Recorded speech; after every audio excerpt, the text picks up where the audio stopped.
Halo MotoGP lovers, selamat datang di channel FMGP Sport, channel yang akan menyajikan berita seputar dunia balap spesial untuk Anda.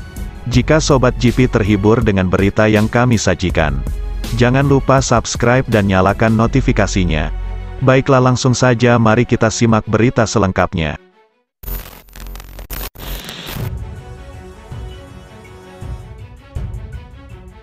Pembalap Yamaha RNF Racing, Andrea Dovizioso, telah mengonfirmasi bahwa musim ini akan menjadi akhir petualangannya di kejuaraan dunia balap motor Grand Prix. Usai berpisah dengan Ducati pada 2020, Dovi menjalankan peran sebagai test rider Aprilia hingga pertengahan 2021. Sebelum kemudian bergabung ke tim satelit Petronas SRT, kini bernama RNF Racing, untuk MotoGP 2022. Sayangnya performa Italiano tak menggigit seperti dulu. Hingga seri Assen, raihan terbaiknya hanya finish P11 di Portugal. Sang pembalap pun terpuruk pada peringkat ke-22 klasemen sementara dan baru mengantongi 10 poin. Apa yang dialami Dovizioso terasa kontras jika dibandingkan Fabio Quartararo. Juara dunia bertahan itu sudah mengoleksi 3 kemenangan, serta tengah memuncaki klasemen dengan torehan 172 angka. Dalam wawancara kepada MotoGP.com, Dovi mengungkapkan rencana untuk meninggalkan paddock Grand Prix selepas tahun ini. Baginya lebih baik angkat kaki ketimbang hanya sekadar menjadi pelengkap grid. Yang pasti saya tidak akan balapan, saya selalu mengatakan jika saya tidak akan kompetitif, dan saya tidak ingin berada di sini, ujarnya. Jadi tidak ada alasan, apalagi setelah 20 tahun. Saya tidak pernah mencoba untuk memiliki tempat pada tahun depan. Saya benar-benar santai tentang hal itu. Saya sudah melakukan setengah tahun dari balapan tahun lalu. Saya sudah pernah mencoba pensiun. Jadi saya baik-baik saja tentang itu. Selain buruknya hasil perlombaan, Dovizioso mendapati dirinya dengan M1 yang tak sangat berbeda dari apa yang diharapkannya. Pria berusia 36 tahun itu harus berjuang keras dalam menemukan feeling terhadap kuda besinya.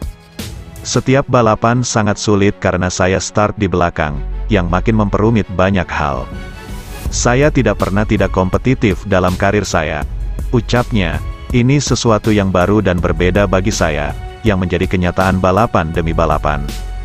Yamaha yang digeber Dovi adalah motor yang sangat berbeda dibandingkan Ducati, di mana dia mampu melakukan hal-hal hebat terutama menjadi penantang kuat Marc Marquez pada 2017 sampai 2019.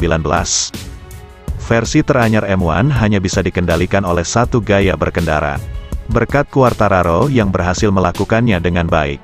Tetapi bagi penunggang Yamaha lainnya, mereka tidak mudah untuk beradaptasi. Yamaha sangat bagus dalam pengereman dan maju ke depan, namun kesulitan dalam aspek lain. Jika Anda tidak mengendarai seperti Quartararo, sulit untuk bersaing, kata Dovizioso. Jika dia menang itu berarti Anda bisa kencang. Tapi jika pembalap lain mengeluh, itu berarti tidak banyak cara untuk menjadi kompetitif. Franco Morbidelli dan saya, misalnya, berkendara dengan sangat berbeda, namun hasil kami serupa, pungkas pembalap asal Italia itu.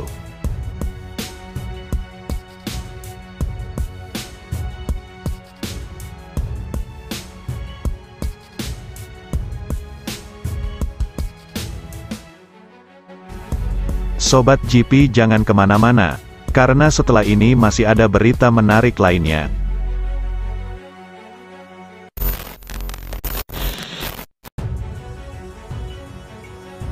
Kepala kru pembalap Honda Marc Marquez, Santi Hernandez mengatakan Honda kehilangan arah dalam mengembangkan RC213V.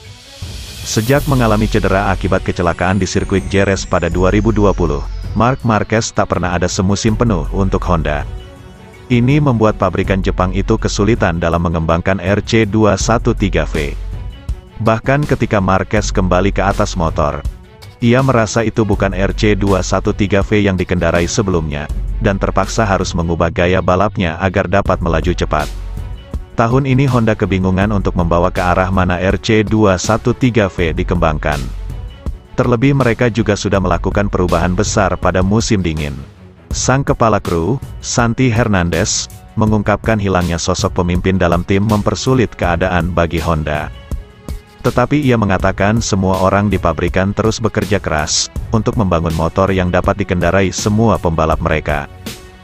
Marquez adalah seorang pemimpin, dia adalah orang yang dalam banyak momen, atau sebagian besar yang mampu menempatkan Honda hingga batasnya. Kata Hernandez. Dia mengetahui arah mana yang harus diambil setiap saat. Di atas segalanya, dia mementingkan perkembangan. Tetapi kami memiliki nasib buruk selama 2 tahun ini, karena Mark tak bisa menjalani musim yang konsisten, dan mampu mengembangkan motor seperti yang kami inginkan. Sebagai sebuah pabrikan Anda harus berusaha membangun motor yang cocok untuk semua pembalap Anda. Logikanya hasil akhirnya diperlihatkan oleh pembalap itu sendiri. Tetapi setidaknya itu harus menjadi motor yang tak terlalu membebani pembalap Anda. Hernandez mengatakan Honda RC213V saat ini sulit dikendalikan. Dan menekankan Marc Marquez tak bisa memenangi setiap balapan dengan motor tersebut meski tak cedera. Menurutnya Honda telah berhasil meningkatkan motor. Namun belum benar-benar membenahi masalah yang ada di tahun-tahun sebelumnya. Kami juga melaju lebih cepat dari tahun-tahun sebelumnya. Oleh karena itu motor kami alami peningkatan. Perbedaannya adalah bahwa yang lain juga telah berkembang. Ujar Hernandez. Kami tidak mengurangi perbedaan yang kami miliki seperti yang kami inginkan. Jadi hasil yang kami dapatkan tidak terlihat seperti yang kami inginkan. Jika Marquez tidak cedera dan tidak memiliki masalah, kami pasti akan unggul. Tetapi kami tidak akan memenangi semua balapan. Setidaknya kami akan berada di depan. Tahun ini kami harus kritis terhadap diri sendiri. Memang kami telah meningkat. Memang balapan lebih cepat dan kami lebih cepat. Tetapi kenyataannya kami tertinggal 15 atau 10 detik dari pemenang. Dan itulah jarak yang harus kami kurangi. Imbu Hernandez. Sementara itu, tim manajer Repsol Honda, Alberto Puig, mengakui kesalahannya dalam pengembangan RC213V untuk musim 2022 yang ternyata tak sesuai harapan. Puig mengatakan bahwa skuadnya mengira motor terbaru sangat kompetitif di awal musim, tetapi rupanya Honda salah. Hasil tes dan balapan pertama tak menggambarkan informasi utuh perihal isu yang menjerat RC213V. Sebelumnya Puig mengklaim Honda sudah menemukan solusi dari permasalahan RC213V setelah merampungkan balapan MotoGP Prancis. Akan tetapi itu tidak semudah yang dibayangkan. Tim sempat menduga beberapa problem yang muncul lantaran disebabkan oleh sasis. Namun kenyataannya Honda belum juga berhasil menemukan jawaban secara lengkap hingga sejauh ini.